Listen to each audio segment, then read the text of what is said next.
नमस्कार साथियों, URS classes पर आप सभी का स्वागत है। मैं शिवम सर आप सभी को नेट जेआरएफ और असिस्टेंट प्रोफेसर के लिए ज्योग्राफी पढ़ा रहा हूँ। दरअसल एक असिस्टेंट प्रोफेसर की परीक्षा लगी हुई है 31 मई को। मैं उस संबंध में कुछ चीज़ें करवा रहा हूँ और इस परीक्षा होने के बाद मैं नेट पर फोकस करूँगा। दरअसल अभी जीआईसी की परीक्षा बाकी हुई है और भूगोल इतना लंबा सिलेबस है कि इसे 1 महीने 2 महीने में नहीं ख़त्म किया जा सकता है। अगर इसे डिटेल पढ़ना होगा तो कम से कम जो है 7-8 महीने को मेहनत से लगेंगे और धीमे धीमे चलेंगे साल भी लग जाएगा, क्योंकि बहुत सारे सिद्धांत हैं, थ्योरी हैं, तो समय लगता है। लेकिन मैं इस समय आप लोगों को मैं वही चीज़ करा रहा हूँ जो एग्ज़ाम में सीधा आएंगे। इसलिए देखेंगे कि मैं वीडियो सीरीज भी नहीं डाल रहा हूँ, लगातार एक के बाद एक वीडियो एक ही क्रम में डालो। एट रैंडम वीडियो जा रही है 20-20 से।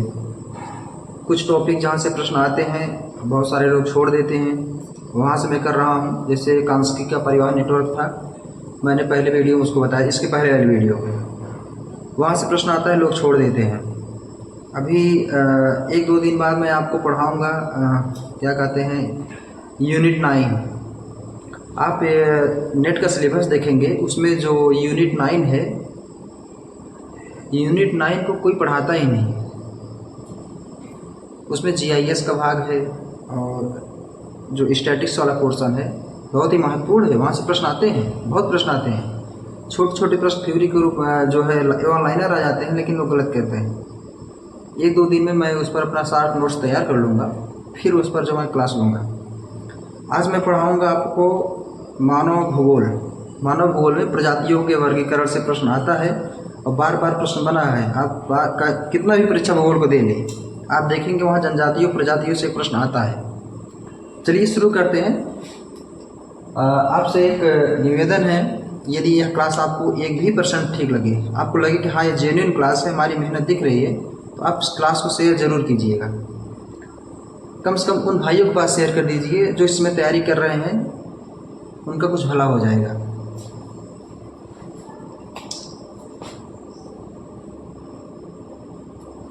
मानव भूगोल तो सब्सक्राइब करने के लिए क्या ही कहें। अगर हमारा कंटेंट आपको पसंद आएगा तो आप अवश्य सब्सक्राइब करेंगे। मानव भूगोल में हमारे प्रजातियों के वर्गीकरण पर, प्रजातियों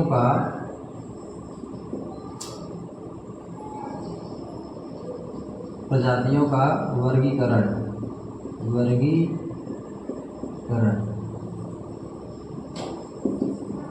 सीधा नहीं दिखाया, चलो कोई बात नहीं। जो मानव प्रजाति है यह वैज्ञानिक रूप से एक ही प्रजाति है, होमो सैपियंस, लेकिन इसे विभिन्न विद्वानों ने अपने तरीके से विभाजित किया है।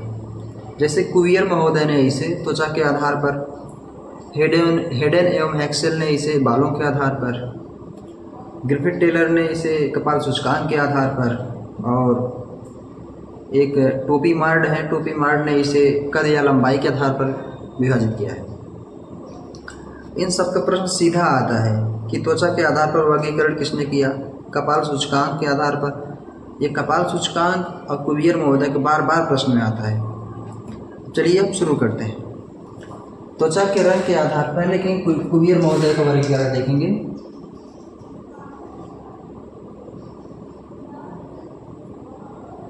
कुवियर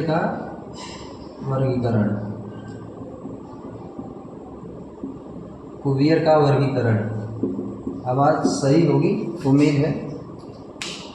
कुवियर ने त्वचा के रंगों के आधार पर प्रजातियों का वर्गीकरण किया है।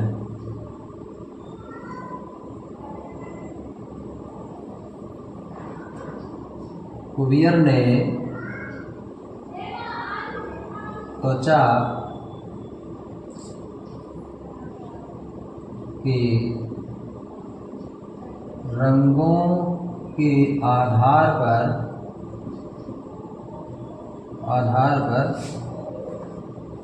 वर्गीकरण किया है।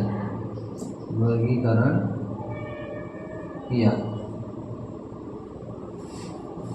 कुबेर महोदय ने किसके आधार पर त्वचा के, हमारे त्वचा की स्किन के रंग हैं, इनके आधार पर इन्होंने प्रजातियों का वर्गीकरण किया। इन्होंने इसके आधार पर प्रजातियों को 3 भागों में बांटा। थोड़ी गर्मी हो रही है, चलिए कोई नहीं। इन्होंने इसके आधार पर प्रजातियों को 3 भागों में बांटा, काकेसस, मंगोलायड एवं निग्रोटो। आपसे एक प्रश्न बनता है कि सबसे प्राचीन जो है प्रजाति कौन सी है, तो हमेशा उत्तर लगाएंगे निग्रिटो, अफ्रीका वाली। ठीक, तो चलिए लिखते हैं हम कौन कौन सी इन्होंने 3 भागों में बांटा था। काकेसस,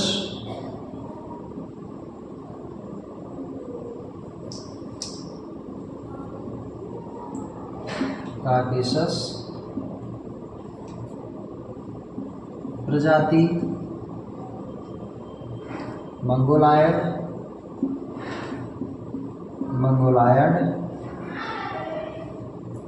और पहला है काकेसस, मंगोलायड और निग्रिटो।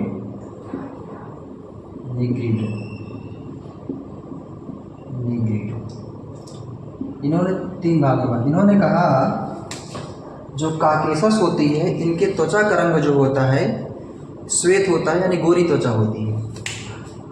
इनकी त्वचा का रंग क्या होता है? गोरी त्वचा, गोरी अथवा श्वेत त्वचा।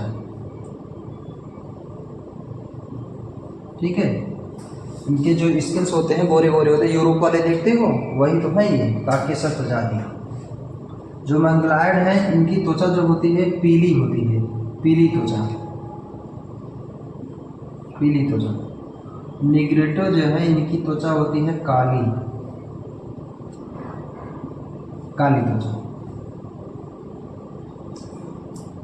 ठीक, काली त्वचा निग्रिटो के, मंगोलायड की पीली एवं काकेसस की गोरी एवं अथवा श्वेत त्वचा। अब यह प्रश्न तो आप लोगों को समझ में आ जाएगा, बहुत मेरे भाई बंधु मित्र बहन को ये सब आता है, पढ़े होंगे। जो नहीं पढ़े हैं अभी मैं उनको समझा रहा हूँ, जो पढ़े उनके लिए भी गलत होता है। इनका जब नाम दूसरा देता है ना, जैसे इनको ल्यूकोडर्म, कैथोडर्म और मिलेनोडर्म कह देता है, तब लोग गलत कर देते हैं, फंसते हैं यही मामला। जब शब्दों को इंग्लिश में लिखता है तब मामला फंसता है। इसलिए मैं आपको हमेशा बता रहा हूँ प्रश्न की प्रवृत्ति कैसी रहेगी और कहाँ से प्रश्न फंसे हुए हैं और गलती कहाँ लोग करते हैं। ठीक है, इसे क्या कहते हैं? इसे कहते हैं ल्यूकोडर्म।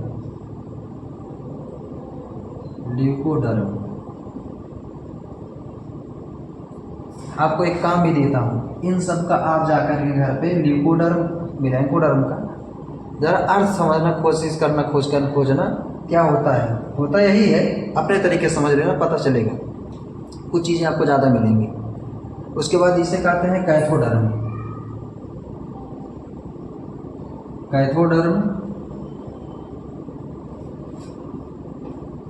इन्हें कहते हैं मिलेनोडर्म।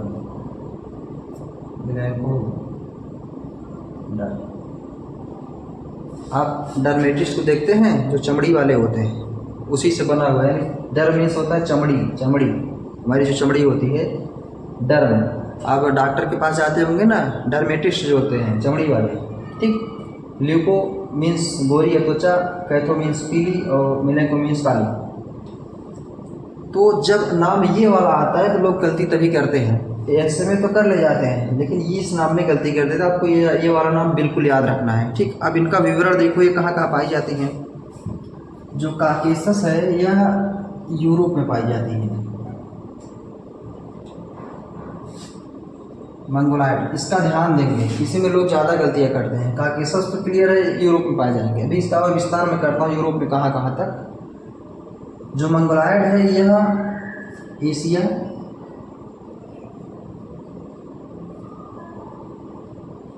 नॉर्थ अमेरिका और साउथ अमेरिका,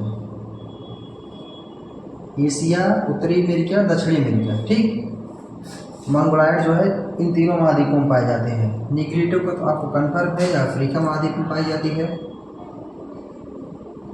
अफ्रीका में पाई जाती है। ठीक है, इनका वितरण कहाँ? यूरोप में। अभी देखिए यूरोप वाला जो भाग है ये, इसमें आप देखेंगे यूरोप में ऐसे आएंगे, यहाँ आपको मिलेगा भूमध्य सागर, इधर मिलेगा अफ्रीका वाला भाग।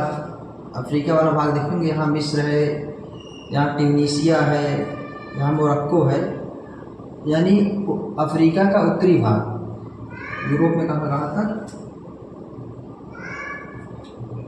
अफ्रीका का उत्तरी भाग और भूमध्य सागरी भाग, भूमध्य सागरी भाग। कभी कभी यूरोप ना दे करके अफ्रीका का उत्तरी भाग भूमध्य सागरी में इसका विस्तार दे देता है, तब लोग वहाँ गलती कर देते हैं। ठीक, यहाँ पाया जाता है एशिया, अमेरिका एवं साउथ अमेरिका और उत्तरी अमेरिका और अफ्रीका। इनका विवरण जो था हमने आपको सीधा इसको रटना है, एग्जाम में 100% यही आएगा। ठीक है, अब एक चीज़ और लिख लीजिए काकेकस में। काकेसस जो है दुनिया की सबसे खूबसूरत प्रजाति है। कौन सी है?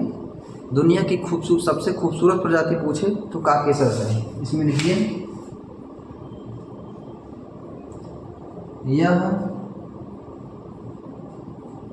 दुनिया की सबसे खूबसूरत प्रजाति है। कौन है? काकेसस।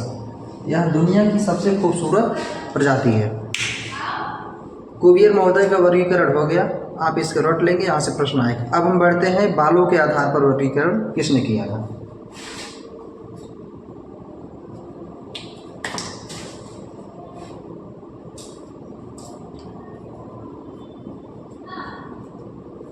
बालों के आधार पर प्रजातियों का वर्गीकरण हेडन एंड हेक्सेल ने किया था। अभी इसकी ट्रिक देखो, हेड मीन्स हेडन यानी हेड, यहाँ से हेड ले लो। हेड मीन्स क्या होता है? सिर होता है। यहाँ से ये वाला भाग लो, कौन सा? हेड माने, हेड मीन्स क्या होता है? सिर। और बाल कहाँ पे होते हैं? सिर पर क्या होते हैं? बाल। अब भूलेगा? अब नहीं भूलेगा। यानी जो बाल है वो हमारे हेड यानी सिर में होते हैं। अब आपको ये समझ में आ गया होगा, जब भी बाल आएगा तो आप हेड याद करेंगे, हेड से सिर बनाएंगे, सिर में बाल होते हैं। तो हेडेन और हेक्सेल ने किया था किस आधार पर? बालों के आधार पर प्रजातियों का वर्गीकरण। आपका इन्होंने क्या बताया? इन्होंने बताया जो है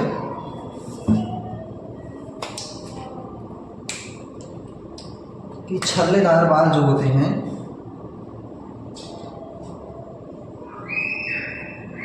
छल्लेदार बाल, ब्रैकेट में घुघराले लिखो, घुघराले बाल। आप जब भी अफ्रीका वाले को देखते होंगे तो उनका बाल गोल मटोल जैसे खिचड़ी जैसे रहता है। ऐसे ऐसा गोल गोल मुड़ा रहता है, जैसा लगता है पूरा करली हुआ है। क्या होता है? उन्हीं का बाल है, अफ्रीका वालों का, उस छल्लेदार एवं घुघराले बाल। ये प्रजाति कहाँ पाई जाएगी? निग्रेटो प्रजाति है। कौन सी प्रजाति अफ्रीका में रहती है? निग्रेटो रहती है। कहाँ पर? अफ्रीका। ठीक। दूसरा है लहरदार बाल। इसका नाम आप एक चीज़ और नोट करेंगे जहाँ गलती होती है। ये तो पता है कि ये निग्रेटो में पाई जाती है और ये अफ्रीका की जनजाति है, वो प्रजाति है। ठीक है, सॉरी, प्रजाति है अफ्रीका की। अब इस प्रजाति में जब आपको ये मिल जाएगा लहरदार बाल निग्रेटो में, कभी कभी इंग्लिश में नाम दे देता है। इंग्लिश वाले नाम में आप सभी गलती करते हैं। कैसे गलती करते हैं? इसे इंग्लिश में दे देता है यूलोट्रोपी। क्या देता है? यूलोट्रॉपी, यूलोट्रिपी। जब यूरोट्रिपी लिख देता है तब मामला गड़बड़ाता है, हिंदी वाले वहीं फेल हो जाते हैं, उनका हो जाता है गलत। आपको क्या करना है, हिंदी इंग्लिश दोनों याद करें, इसलिए हम पहले बता दे रहे हैं। यूरोट्रिपी ये मेरे साथ भी हुआ है, तभी मैं आपको बता पा रहा हूँ। अब इन्होंने दूसरा बताया लहरदार बाल, अभी आप खुद बताएंगे, हमें बताने की आवश्यकता ही नहीं होगी। लहरदार बाल, कभी आप विदेशी हमारे यहाँ आते देखे हैं, साए साए बाल उनका उड़ता रहता है, सफ़ेद बाल, गोरी त्वचा, मस्त एकदम लहराते हुए चलते हैं, लगता है कि कितनी खूबसूरत ग्रुप वाले हैं। समझ में आया मैं किसकी बात कर रहा हूँ? यही लहरदार बाल की बात कर रहा हूँ। किसका होता है? काकेशस प्रजाति का, काकेशस प्रजाति। ठीक, इसका भी इंग्लिश नाम लिखो, इंग्लिश में फंसाएगा आपको यह। इसे कहते हैं काकेशस वालों को मीसो, एक मिनट, सीमोट्रिकी, इसे कहते हैं सीमोट्रिकी। क्या कहते हैं? सीमोट्रिकी। काकेशस प्रजाति में जो लहरदार बाल होते हैं इंग्लिश में सीमोट्रिकी कहते हैं। ये बार बार फंसाता है देखो इंग्लिश वाला नाम, मैं इसीलिए बार बार जोर दे रहा हूँ, इंग्लिश वाला नाम जरूर याद रखेंगे। अब इसे याद कैसे करना है देखो, मैं आसान बनाता हूँ आपको। सीमोट्रिकी, सीमो यानी सिल्की, सिल्की बाल कैसे होते हैं? लहरदार होते हैं। ठीक है, सीमो से बनाओ सिल्की, सिल्की बाल कैसे होते हैं? लहरदार होते हैं।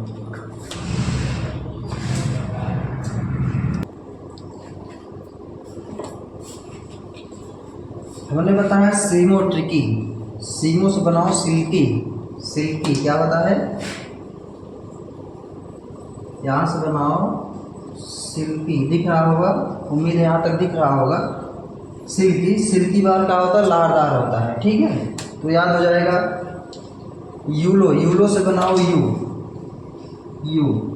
यू आकार का बाल टेढ़ा मेढ़ा जलेबी जैसा होता है, छल्लेदार। किसका होता है? घुघराले बाल, निग्रिडो का। ठीक है, अब यहाँ पर देखते हैं हम, जैसे हम लोग जो हैं, हम लोग का बाल कैसा है? ना तो घुघराला है ना तो लहरदार है, हम लोग हैं सीधे बाल।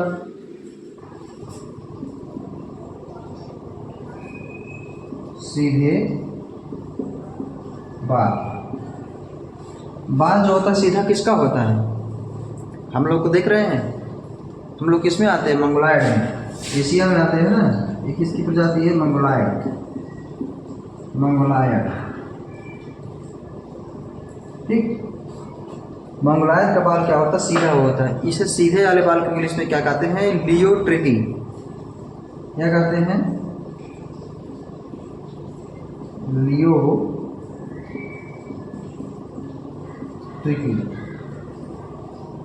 इंग्लिश वाला नाम आप जरूर याद रखेंगे।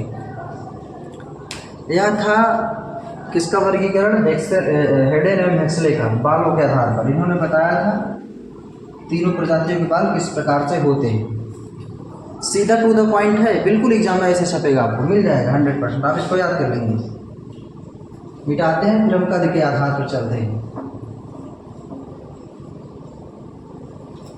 दिखाना चाहो तो वहीं किताबी भाषा अभी सबकी तरह पूरा बुझवा दूँ और आप लिखकर परेशान हो जाएंगे, उल्टी गाली कमेंट में हमको देकर जाएंगे कि जब यही करना था तो हम खुद नहीं पढ़ सकते थे। आप परीक्षा दे के आइएगा और कमेंट कीजिएगा, समझ में आएगा फंसा था कि नहीं फंसा था।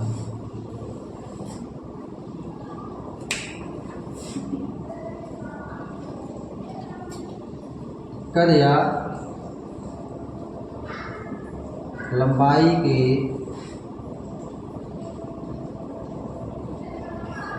आधार पर वर्गीकरण। किसका वर्गीकरण? प्रजातियों का। किसने किया था? किसने किया था? कद या लंबाई के आधार पर टोपी मार्ड ने किया था। उसने टोपी मार्ड। ठीक, ये नाम याद रखेंगे। ज़्यादा इनका नहीं पूछता है, ज़्यादा पूछता है कुवियर का और हेक्सले हेडेन का, लेकिन कभी कभी आ जाता है तो ज़रूरत पड़ जाती है। आप लिखेंगे कपाल सूचकांक के आधार पर वर्गीकरण। इनका सिर्फ यही इतना लिखना था आपको, कपाल इनके में भी है कद कितना कितना होता है, इनकी ज़रूरत नहीं, आप वैसे पहचान जाएंगे। यूरोप वाले बहुत लंबे होते हैं, अफ्रीका वाले छोटे होते हैं। और क्या कहते हैं, मैं यहाँ लिख भी देता हूँ, काकेसस लिखना नहीं चाहता था, लंबे होते हैं। इनका कद क्या होता है, लंबा, लंबे। निग्रीटो,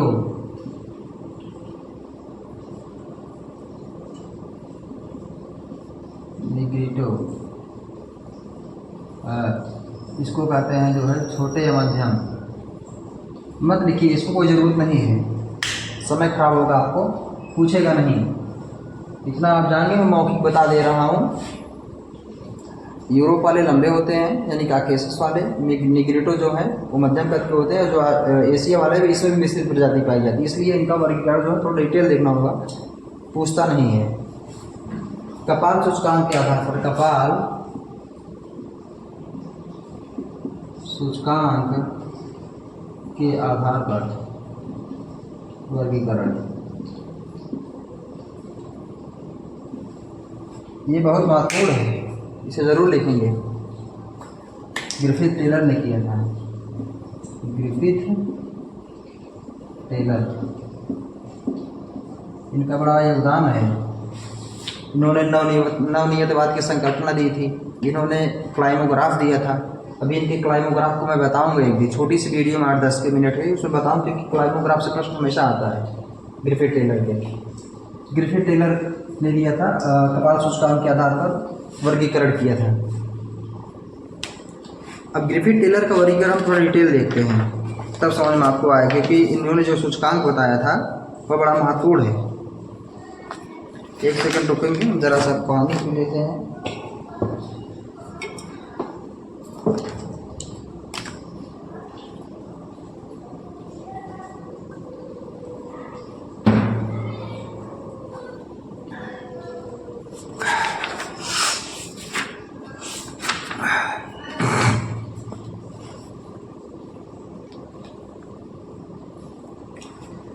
इन्होंने कपाल सूचकांक के आधार पर प्रजातियों को 3 भागों में बांटा। कितने भागों में बांटा है,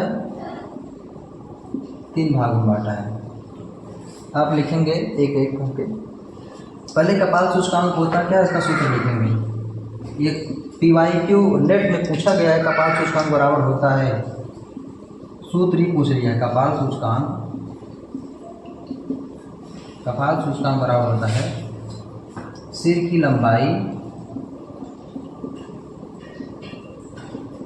खोपड़ी होती है, खोपड़ी की लंबाई बटे खोपड़ी की चौड़ाई गुणे 100। एक चीज़ मैं आपको नई जानकारी भी दे देता हूँ, आप लोग शायद जानते भी होंगे, नहीं भी जानते। जब हम कोई मिस यूनिवर्स या मिस वर्ल्ड बनती हैं ना, तो उनका सिर्फ चेहरा देख के नहीं किया जाता है, ये भी अप्लाई किया जाता है वहाँ का, ठीक है। इस सूत्र से निकाला जाता है, ये भी और मायने रखता है। आप कब पढ़ेंगे गहराई समझ में आपको आएगा। तो कपाल सूचकांक बराबर होता है सिर की लंबाई बटे सिर की चौड़ाई गुणे 100। एक सेकंड, हमने उल्टा यहाँ लिख दिया है, ऊपर नीचे कर दिया है। सिर की चौड़ाई ऊपर, सिर की चौड़ाई बटे सिर की लंबाई गुणे 100। इसे रट लेंगे, मैं यहाँ हाईलाइट भी कर दे रहा हूँ इसे, क्योंकि यह नेट में पूछा गया है। नेट JRF PYQ, मैं ईयर नहीं बता पाऊँगा क्योंकि ईयर मुझे नहीं याद है, लेकिन इतना याद है कि पूछा गया है। अब आप इसमें लिखेंगे जो इन्होंने 3 भागों में बांटा था, इसको देखेंगे कैसे कैसे बांटा था। लंबे सिर वाली जनजाति, मध्यम सिर वाली जनजाति और छोटे सिर वाली जनजाति, चौड़े सिर वाली जनजाति। मैं बार बार जनजाति बोल रहा हूँ, सॉरी, प्रजाति है, ठीक है। अब उसे संशोधित कर लेंगे, मैं अगर गलत बोल भी दूँ तो आप उसे कन्वर्ट कर लेंगे, समझेंगे कि प्रजाति ही बोल रहा हूँ। लंबे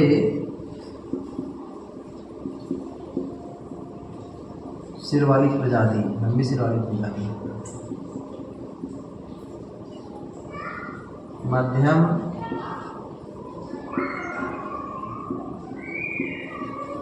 सिरवाली प्रजाति,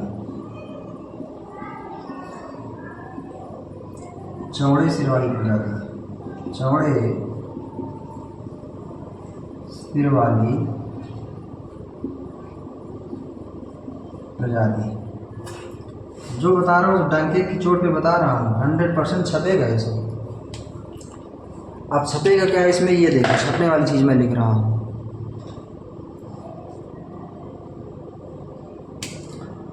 ध्यान से देखेंगे, इसका पहले इंग्लिश नाम देखिए, क्योंकि इंग्लिश नाम में फंसाता है। मैं भी गलती किया हूँ, आप भी गलती करेंगे। डोलिकोसेफलिक कहते हैं इसे, क्या कहते हैं? डोलिकोसेफलिक। यही वह नाम है जो बार बार फंसाता है, यही वह नाम है, इसने सबको तंग करके रखा है। लंबे सिर वाले दे देगा तो आप पहचान जाएंगे, लेकिन जब डोलिकोसेफलिक दे देता है तब गलती आप करते हैं, ध्यान रखेंगे। डोलिकोसेफलिक, सेफेलिक ई है या डोलिकोसेफलिक। डोलिकोसेफलिक में अब इसका कपाल सूचकांक रखेंगे, क्योंकि मिलाने को आता है, मिलान करने वाले को। इसका जो कपाल सूचकांक इसे CI कहते हैं, ठीक। कपाल सूचकांक को CI इंडेक्स होता है कपाल से। कपाल सूचकांक में इसका कपाल सूचकांक होता है 77 से कम होता है। कितना होता है? 77 से कम, लेस देन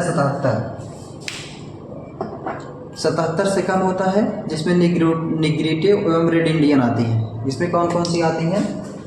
एग्जाम्पल में लिख लो, निग्रेटिव एंड रेड इंडियन, अमेरिका वाली, ठीक। मध्यम सिर की प्रजाति जो होती है, इसका जो CI इंडेक्स होता है यानी कपाल सूचकांक होता है, वह 77 से 80 के बीच होता है। कितना होता है? 77 से 80, इसे याद रखेंगे। और इसका जो नाम है इंग्लिश में मीसोसेफलिक कहते हैं इसे, तो याद हो जाएगा, आसान है यार, मीसोसेफलिक।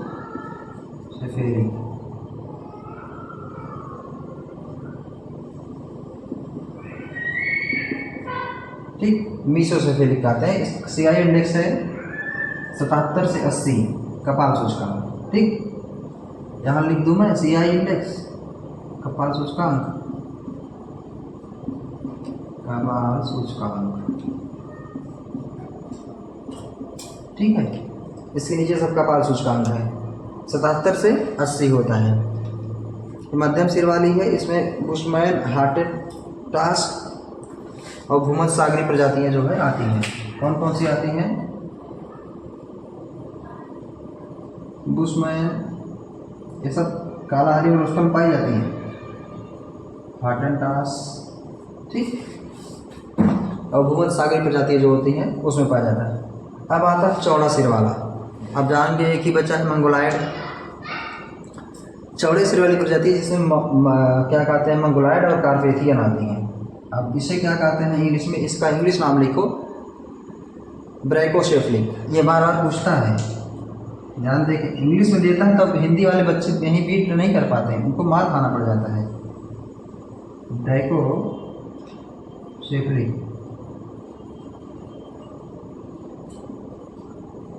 इंग्लिश का टीचर नहीं हो, अगर स्पेलिंग कोई प्रॉब्लम हो तो आप चेक कर लेना। ब्रैकोसेफलिक, ठीक है। तो इसमें कौन, इसका एक कपाल सूचकांक लिखो, इसका कपाल सूचकांक होता है 80 से कम, 80 से कम।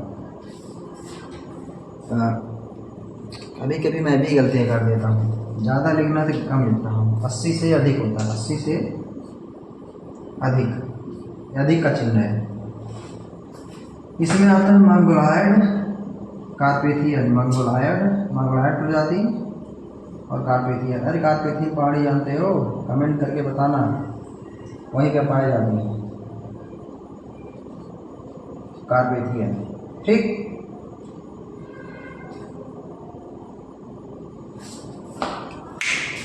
यह था ग्रिफिथ टेलर का कपाल सूचकांक। मैं आपको बता भी दिया हूँ, दोबारा बता दे रहा हूँ, जोर दे के बता दे रहा हूँ। प्रश्न आपको कैसे बनता है हमेशा दे देता है मिलाने के लिए, लिख देगा डोलिकोसेफलिक, मीसोसेफलिक एवं ब्रैंकोसेफलिक। अब आपको मिलाने के दे देगा कपाल सूचकांक, मिलाइए आप। हिंदी वाले गए हैं, काम खत्म होगा, इसीलिए इंग्लिश को जरूर याद रखेंगे। फिर यहाँ लंबी सिर वाली, मध्यम सिर वाली, चौड़े सिर वाली, इसको दे देगा मिलाने के लिए।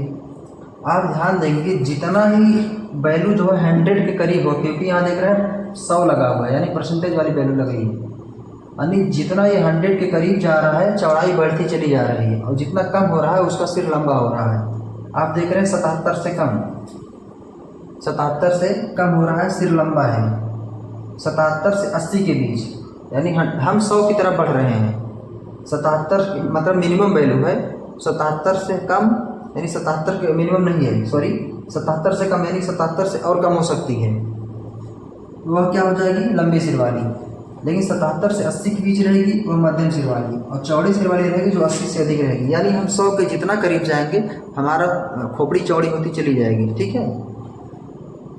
तो 80 से अधिक है खोपड़ी चौड़ी, 80 तक है मध्यम चौड़ी, मध्यम और लंबी चौड़ी, और 77 से कम है तो बिल्कुल लंबी है, ठीक है। यह था कपाल सूचकांक। बहुत ही सरल भाषा में आसान तरीके से हमने आपको बता दिया है। प्रश्न कैसे बनता है ये भी बता दिया है।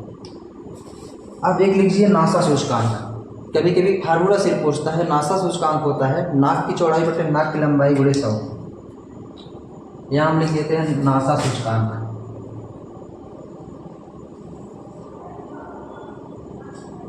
नासा, नासा माने नाक, ये नासा अमेरिका वाला मत समझ जाना। सूचकांक, नासा सूचकांक बराबर होता है नाक की चौड़ाई बटे नाक की लंबाई गुणे 100, ठीक। इसे भी याद रखेंगे, कभी कभी प्रश्न पूछ लेता है।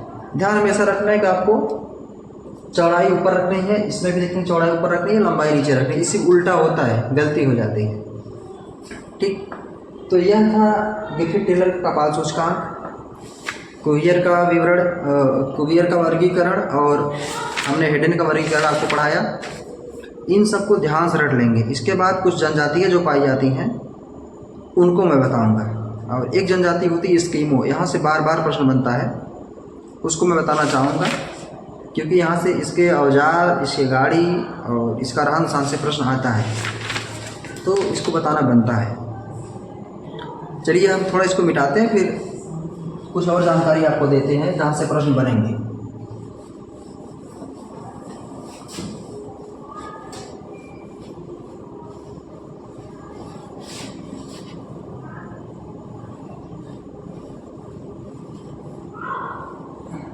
लिख लिख कर पढ़ाने में मेहनत लगती है भाई, कोई मेहनत करना चाहता नहीं है।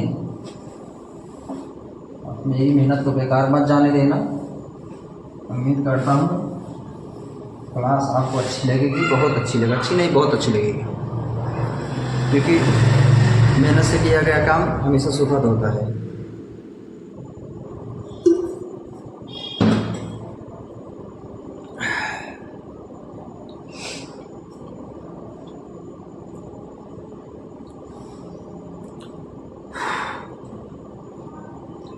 हमने काकेशस के बारे में बता दिया था, उसका विवरण।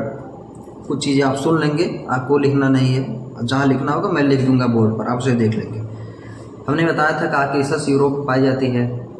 यूरोप के साथ हमने बताया यह अफ्रीका के उत्तरी तट, ये भूमध्य सागर वाले क्षेत्र में, मोरक्को, ट्यूनीसिया, अल्जीरिया वाले भाग में पाई जाती है। आपको याद होगा, अगर कभी डिटेल में जाएगा तो आप वहाँ कर देंगे। आप लिखेंगे एक प्रश्न, यहाँ मैं यहाँ लिख रहा हूँ, जो उत्तरी अफ्रीकन बर्बर जनजाति है वह काकेशस प्रजाति की है। कुछ प्रजाति और कुछ जो जनजातियां हैं उनकी प्रजातियों को मैं लिख दे रहा हूं, आप उन्हें नोट कर लेंगे, क्योंकि डायरेक्ट प्रश्न में वहीं से पूछ लेता है। जैसे बर्बर जनजाति जो अफ्रीका की है, लीबिया, ट्यूनीसिया वाले क्षेत्र में पाई जाती है।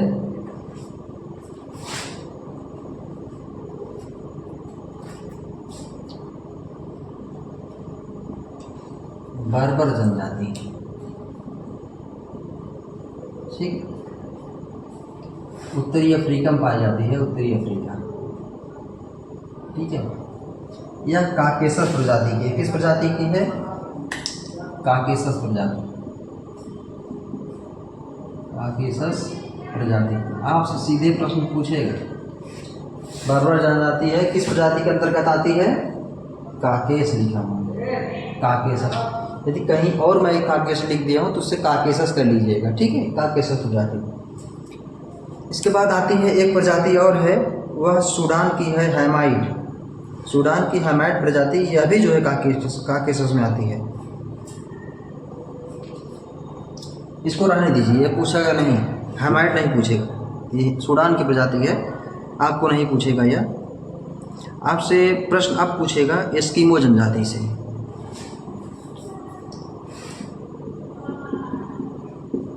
एस्किमो, यह जानते हैं कहाँ पाई जाती है? अलास्का वाले भाग में, अलास्का और कनाडा, अलास्का, ठीक। यह मंगोलायड है। कौन सी है? मंगोलायड। ये बार बार प्रश्न बना हुआ है, मंगोलायड। मैं स्टार कर दे रहा हूँ, कई बार पूछा गया है। मंगोलायड किस प्रजाति के अंतर्गत आती है? मंगोलायड जो है यह सॉरी एस्किमो किस प्रजाति के अंतर्गत आती है? यह मंगोलायड के अंतर्गत आती है। इसी का एक भाग है लैप्स प्रजाति। कौन सी है? लैप्स। इसी का भाग है, एस्किमो का भाग है, या हमारा जो है साइबेरिया वाले हिस्से में पाई जाती है, पूर्वी यूरोप वाले में। लैप्स जो है, लैप्स, यह किस प्रजाति के अंतर्गत आती है? यह जो है काकेसस के अंतर्गत आती है, काकेसस। इसे आप रट लेंगे, ठीक है। यह कहाँ पाई जाती है? यह पाई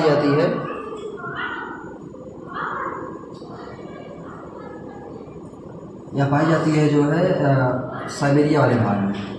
साइबेरिया नहीं, आप पूर्वी यूरोप कर लीजिए, पूर्वी यूरोप, ठीक। सर्वाधिक महत्वपूर्ण है बर्बर, एस्किमो एवं लैप्स, 3 है। अभी 1-2 और बचती है, मैं लिखाता हूँ आपको। ऑस्ट्रेलिया में एक जनजाति पाई जाती है, उसका नाम है एर्बोजीन्स। यह भी काकेसस की प्रजाति है, एर्बोजीन्स। एर्बोजीन्स कहाँ पाई जाती है? ऑस्ट्रेलिया। ऑस्ट्रेलिया में पाई जाती है। यह किस प्रजाति की है? काकेसस। इन्हें रटेंगे, मैं चुन चुन के लिखा रहा हूँ, जो प्रश्न परीक्षा में आएंगे, कोई कचड़ा नहीं लिखा रहा हूँ। ऑस्ट्रेलिया की है, हमने आपको बता दिया। एक चीज़ और लिख लीजिएगा, जो जापान की एनु जनजाति है, यह भी काकेसस प्रजाति की है। एनु सीधा पूछता है, एनु जनजाति कहाँ की? बहुत बार पूछा गया है। एर्बोजीन्स भी पूछा गया है। एनु कहाँ की है? जापान की। जापान किस प्रजाति की है? काकेसस, ठीक। ये इतने महत्वपूर्ण है, जितना लिखा हूँ 2, 2, 4, 5, इतने महत्वपूर्ण है कि बार बार परीक्षा में घूम घूम के आते हैं। इनको हमेशा रट डालेंगे, ठीक है। अब एक चीज़, एस्किमो को अभी मैं आगे लिखाता हूँ, एस्किमो के बारे में, उसमें कुछ बेसिक जानकारी देनी है आपको, आप इसे नोट कर लेंगे। और एक चीज़ और सुनेंगे ध्यान से, जो भारतीय और यूरोपीय जनजातियाँ हैं, जब ये आपस में मिलती हैं, इनकी क्रॉसिंग से क्या बनता है? इन्हें कहते हैं मिस्टिजो। क्या कहते हैं? मिस्टिजो। और जब अश्वेत यानी अफ्रीकन और यूरोपियन मिलती हैं, तो इनसे बनती है मुलाटो। और अश्वेत और जब भारतीय मिलते हैं, इनसे वो बनती है जैम्बो। ध्यान देना है कि जब मुलाटो कई बार पूछा गया है और पूछा जाता है, और मिस्टिजो भी, तो भारतीय यूरोपीय मिलते हैं तो मिस्टिजो बनती है, और अश्वेत एवं यूरोपीय मिलते हैं तो फिर वहाँ जो है मुलाटो बनती है। तो उम्मीद है आपको इतना समझ में आ गया होगा। हम यही नहीं छोड़ेंगे, अभी आपको और आगे तक पढ़ाएंगे।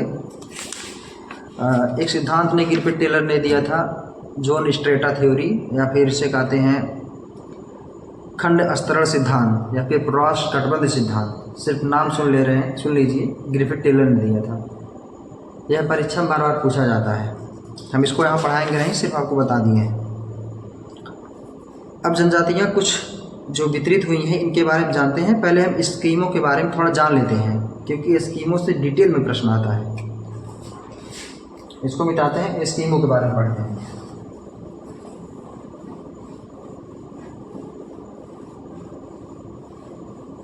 जितना बताया हूँ आप उनको रट डालेंगे, नहीं तो खाया नहीं आपकी कहेंगे गलत हो गया सर परीक्षा में। स्कीमों के बारे में पढ़ते हैं हम। स्कीमों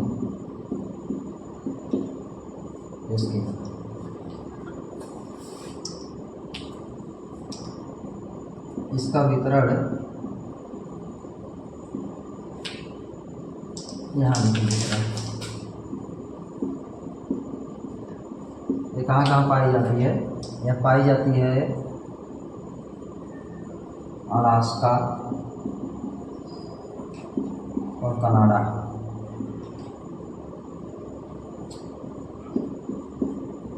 ठीक।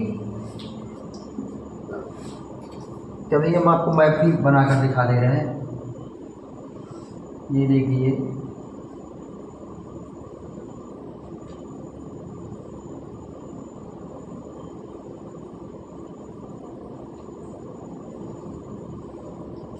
ये हमारा मैक्सिको की खाड़ी, ये है फ्लोरिडा प्रायद्वीप, युकाटन प्रायद्वीप। यह है मैक्सिको, अमेरिका, अलास्का वाला भाग, कनाडा। ठीक है, ये जो अलास्का वाला भाग देख रहे हैं, अलास्का, अब समझ में आ गया होगा कहाँ पाई जा रही है। जो कनाडा का ऊपरी भाग है, कनाडा, यहाँ पर इनका वितरण पाया जाता है। समय कम है इसलिए मैं आपको डिटेल नहीं दिया जा रहा, बस एक रफली ग्राफ दे दिया, आप समझ जाइए कहाँ पाई जा रही हैं। ठीक है, इनका वितरण मैंने बता दिया।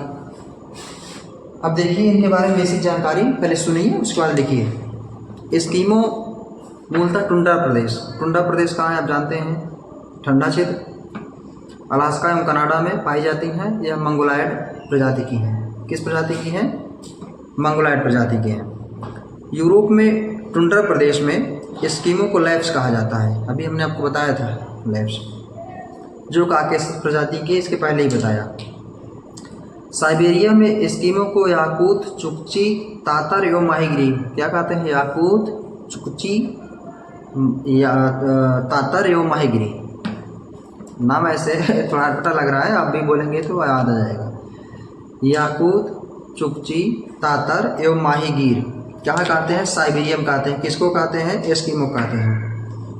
एस्कीमो के घर को इग्लू, गाड़ी को स्लेज, हथियार को हारपून, झोपड़ी को टिपीज और इसके नाव को कयाक अथवा उमियाक कहते हैं। बड़ी नाव को कयाक, छोटी नाव को उमियाक कहते हैं। ठीक, तो स्कीमो के बारे में लिखो, ध्यान से लिखना, क्योंकि यहाँ से प्रश्न बनता है।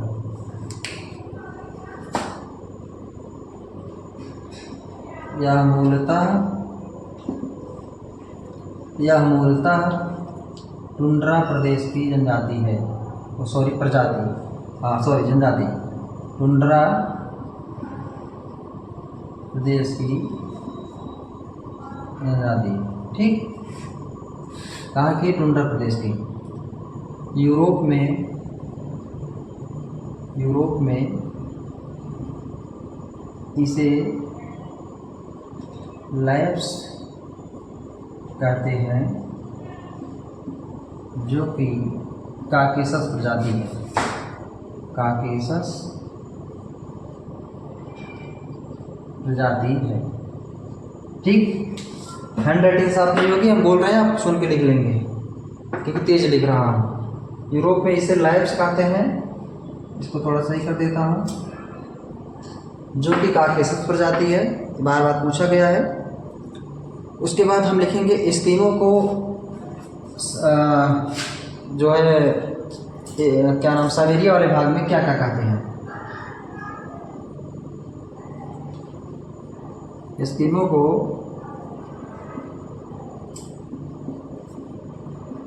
साइबेरिया में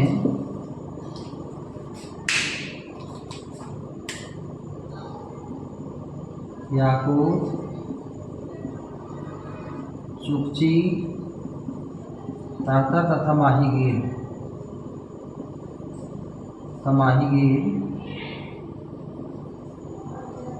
कहते हैं। एस्किमो को साइबेरिया में याकूत, चुकची, तातर एवं माहीगीर कहते हैं। याद रखेंगे क्योंकि ये चुकची वाला बार बार पूछता है, याकूत भी पूछता है, ठीक है। कभी कभी माहीगीर, तातर, ये सब पूछे गए हैं। तो उम्मीद है आप इनकी बेसिक जानकारी जान गए। अब इनमें आप जो है एस्किमो में इनके घर को देखते हैं, इनकी विशेषता देखते हैं। एस्किमो का घर, एस्किमो के घर को इग्लू कहते हैं। आप सभी जानते हैं बर्फ के होते हैं, टेम्परेचर को बनाए रखते हैं। इग्लू, घर को इग्लू कहते हैं। इनकी गाड़ी को स्लेज कहते हैं, स्लेज। झोपड़ी को टिपीज कहते हैं, टिपीज कहते हैं। हथियार को हारपून,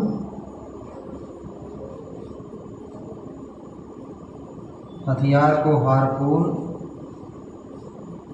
ये हड्डी के बना, ये ऐसी लकड़ी होती है, उसमें नुकीलेदार धारदार हड्डी को बांधे रहते हैं, उसी से हथियार जो शिकार करते हैं उसे क्या कहते हैं, हारपून कहते हैं, ठीक है।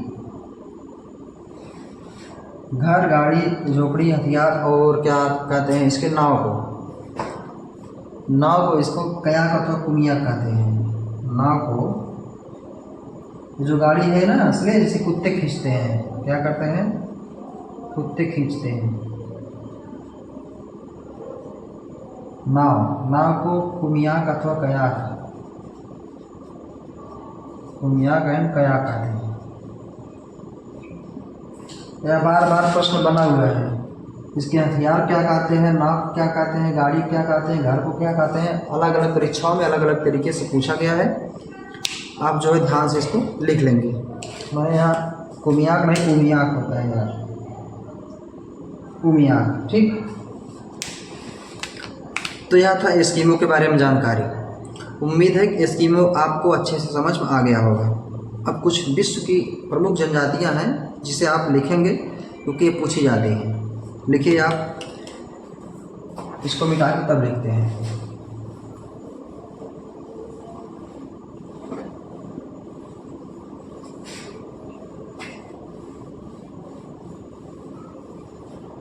देखिए, एर्बोजीन्स,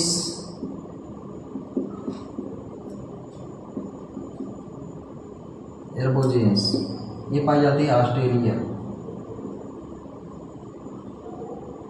माओरी बहुत बार पूछी गई है, न्यूजीलैंड।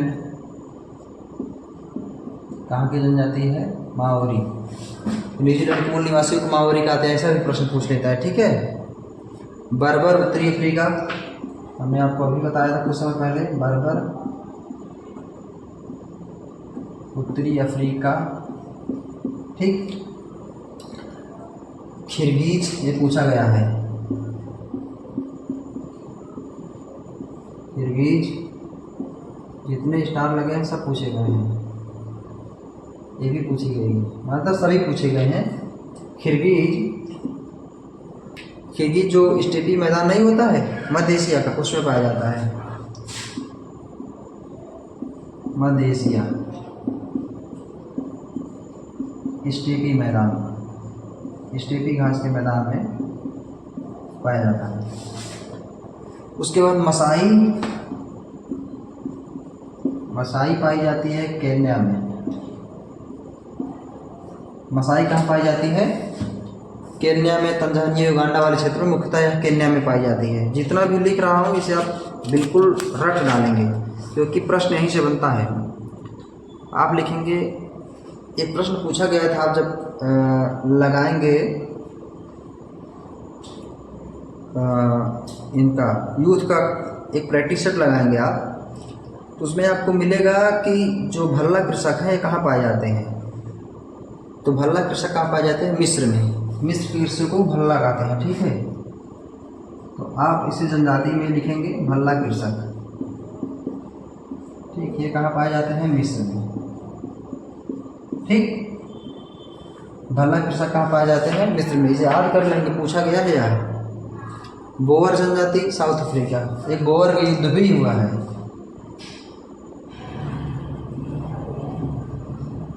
बोअर साउथ अफ्रीका,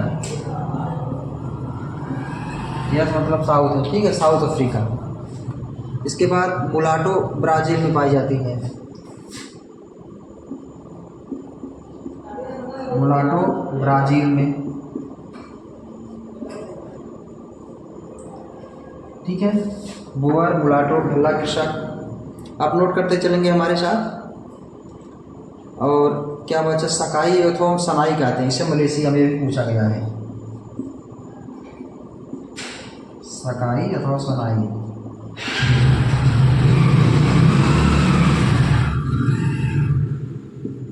कहाँ पाई जाती है? मलेशिया में पाई जाती है, ठीक। और भारत में एक जनजाति लिखेंगे आप, कोन्याक, ये नागालैंड में पाई जाती है। भारत में लिखेंगे कोन्याक, कोन्याक नागालैंड, ठीक। कोन्याक कहाँ पाई जा रही है? नागालैंड में पाई जा रही है। यह थी प्रमुख जनजातियाँ। और देखते हैं कुछ और छूटता हो तो करवाता हूँ मैं आपको। बाकी छोटी छोटी जनजाति आप सब जानते ही हैं। ये क्या लिखें? फुलानी जनजाति, यह नाइजीरिया में पाई जाती है। लिखेंगे फुलानी,